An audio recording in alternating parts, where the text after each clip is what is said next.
ओम नमः शिवाय। पिछले अध्याय का द्वितीय भाग इस प्रकार है। ज्येष्ठ मास में चतुर्दशी को यदि महाद्रा का योग हो अथवा मार्गशीर्ष मास में किसी भी तिथि को यदि आद्रा नक्षत्र हो तो उस अवसर पर विभिन्न वस्तुओं की बनी हुई मूर्ति के रूप में शिव की जो 16 उपचारों से पूजा करता है उस पुण्यात्मा के चरणों का दर्शन करना चाहिए। भगवान शिव की पूजा मनुष्यों को भोग और मोक्ष देने वाली है। कार्तिक मास में प्रत्येक वार और तिथि आदि में महादेव जी की पूजा का विशेष महत्व है। कार्तिक मास आने पर विद्वान पुरुष दान, तप, होम, जप और नियम इन सब के द्वारा समस्त देवताओं का षोडशोपचारों से पूजन करें।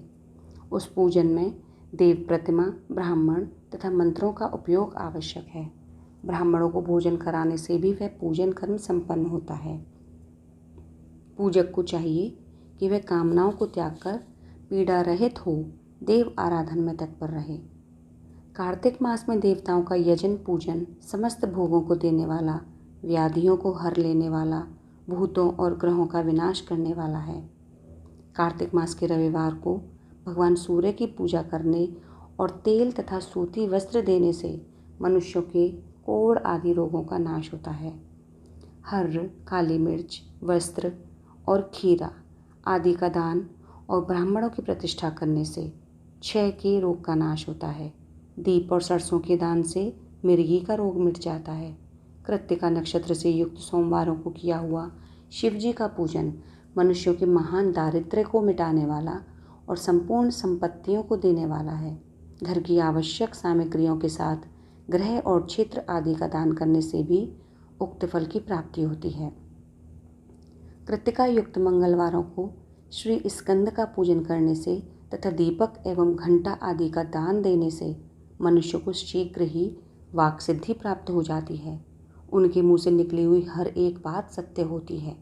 कृत्तिका युक्त बुधवारों को किया हुआ श्री विष्णु का यजन तथा दही भात का दान मनुष्यों को उत्तम संतान की प्राप्ति कराने वाला होता है। कृत्तिका युक्त गुरुवारों को धन से ब्रह्मा जी का पूजन तथा मधु, सोना और घी का दान करने से मनुष्यों के भोग वैभव की वृद्धि होती है।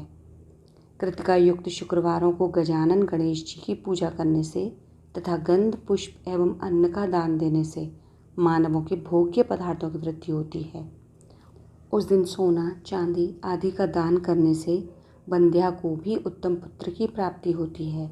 कृत्तिका युक्त शनिवारों को दिक्पालों की वंदना, दिग्गजों, नागों और सेतुपालों का पूजन, त्रिनेत्रधारी रुद्र, पापहारी विष्णु और ज्ञानदाता ब्रह्मा का आराधन और धन्वंतरी एवं दोनों अश्विनी कुमारों का पूजन करने से रोग, दुर्मृत्यु एवं अकाल मृत्यु का निवारण होता है तथा तात्कालिक व्याधियों की शांति हो जाती है।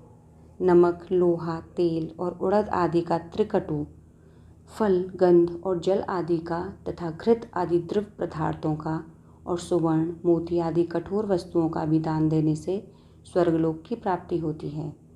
इनमें से नमक आदि का मान कम से कम 1 प्रस्थ होना चाहिए, 1 प्रस्थ अर्थात 1 सेर, और सुवर्ण आदि का मान कम से कम 1 पल। धन की संक्रांति से युक्त पौष मास में उष काल में शिव आदि समस्त देवताओं का पूजन क्रमशः समस्त सिद्धियों की प्राप्ति कराने वाला होता है।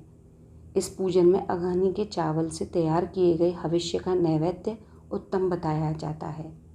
पौष मास में नाना प्रकार के अन्न का नैवेद्य विशेष महत्व रखता है। मार्गशीर्ष मास में केवल अन्न का दान करने वाले मनुष्यों को ही संपूर्ण अभीष्ट फलों की प्राप्ति होती है। ऐसा करने से मनुष्य के सारे पाप नष्ट हो जाते हैं और वह अभीष्ट सिद्धि, आरोग्य, धर्म, वेद का सम्यक ज्ञान, उत्तम अनुष्ठान का फल, इहलोक और परलोक में महान भोग, अंत में सनातन योग तथा वेदांत ज्ञान की सिद्धि प्राप्त कर लेता है। जो भोग की इच्छा रखने वाला है वह मनुष्य मार्गशीर्ष मास आने पर कम से कम 3 दिन भी उष काल में अवश्य देवताओं का पूजन करे और पौष मास को पूजन से खाली न जाने दे। उष काल से लेकर संगम काल तक पौष मास में पूजन का विशेष महत्व बताया गया है। पौष मास में पूरे महीने भर जितेंद्रिय और निराहार रहकर द्विज, प्रातःकाल से मध्याह्न काल तक वेद माता गायत्री का जप करे। तत्पश्चात रात को सोने के समय तक पंचाक्षर आदि मंत्रों का जप करे। ऐसा करने वाला ब्राह्मण ज्ञान पाकर शरीर छूटने के बाद मोक्ष प्राप्त कर लेता है। द्विजेतर नर नारियों को त्रिकाल स्नान और पंचाक्षर मंत्र के ही निरंतर जप से विशुद्ध ज्ञान प्राप्त हो जाता है। इष्ट मंत्रों का सदा जप करने से बड़े पापों का भी नाश हो जाता है। सारा चराचर जगत बिंदु नाद स्वरूप है। बिंदु शक्ति है और नाद शिव। इस तरह यह जगत शिव शक्ति स्वरूप ही है। नाद बिंदु का और बिंदु इस जगत का आधार है। ये बिंदु और नाद अर्थात शक्ति और शिव संपूर्ण जगत के आधार स्वरूप हैं, क्योंकि वही सबका आधार है। आधार में ही आधेय का समावेश अथवा लय होता है। यही सकलीकरण है। इस सकलीकरण की स्थिति से ही सृष्टि काल में जगत का प्रादुर्भाव होता है। शिवलिंग बिंदु नाद स्वरूप है, अतः उसे जगत का कारण बताया जाता है। बिंदु देव है और नाद शिव। इन दोनों का संयुक्त रूप ही शिवलिंग कहलाता है। अतः जन्म के संकट से छुटकारा पाने के लिए शिवलिंग की पूजा करनी चाहिए। बिंदु रूपा देवी उमा माता हैं और नाद स्वरूप भगवान शिव पिता। इन माता पिता के पूजित होने से परमानंद की ही प्राप्ति होती है। अतः परमानंद का लाभ लेने के लिए शिवलिंग का विशेष रूप से पूजन करें। देवी उमा जगत की माता हैं तो भगवान शिव जगत के पिता। जो इनकी सेवा करता है उस पुत्र पर इन दोनों माता पिता की कृपा नित्य बढ़ती रहती है। वे पूजक पर कृपा करके उसे अपना आंतरिक ऐश्वर्य प्रदान करते हैं। अतः मुनीश्वरों, आंतरिक आनंद की प्राप्ति के लिए शिवलिंग को माता पिता का स्वरूप मानकर उसकी पूजा करनी चाहिए। भर्ग अर्थात शिव पुरुष रूप हैं और भर्गा शिवा शक्ति प्रकृति कहलाती हैं। अव्यक्त आंतरिक अधिष्ठान रूप गर्भ को पुरुष कहते हैं और सुव्यक्त आंतरिक अधिष्ठान भूत गर्भ को प्रकृति। पुरुष आदि गर्भ है। प्रकृति में जो पुरुष का संयोग होता है यही पुरुष से उसका प्रथम जन्म कहलाता है। अव्यक्त प्रकृति से महत्व आदि के क्रम से जो जगत का व्यक्त होना है यही उस प्रकृति का द्वितीय जन्म कहलाता है। जीव पुरुष से ही बारंबार जन्म और मृत्यु को प्राप्त होता है। माया द्वारा अन्य रूप से प्रकट किया जाना ही उसका जन्म कहलाता है। जीव का शरीर जन्म काल से ही 6 भाव विकारों से युक्त होने लगता है, इसीलिए उसे जीव की संज्ञा दी गई है। जो जन्म लेता है और विविध पाशों द्वारा तनाव में पड़ता है यानी बंधनों में पड़ा रहता है, उसी का नाम जीव है। जन्म और बंधन जीव शब्द का ही अर्थ है। अतः जन्म मृत्यु रूपी बंधन की निवृत्ति के लिए जन्म के अधिष्ठान भूत मात्र पितृ स्वरूप शिवलिंग का पूजन करना चाहिए।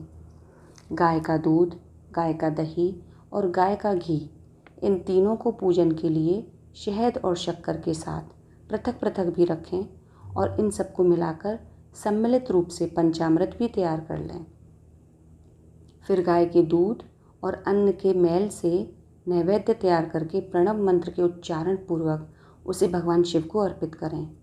संपूर्ण प्रणव को ध्वनि लिंग कहते हैं।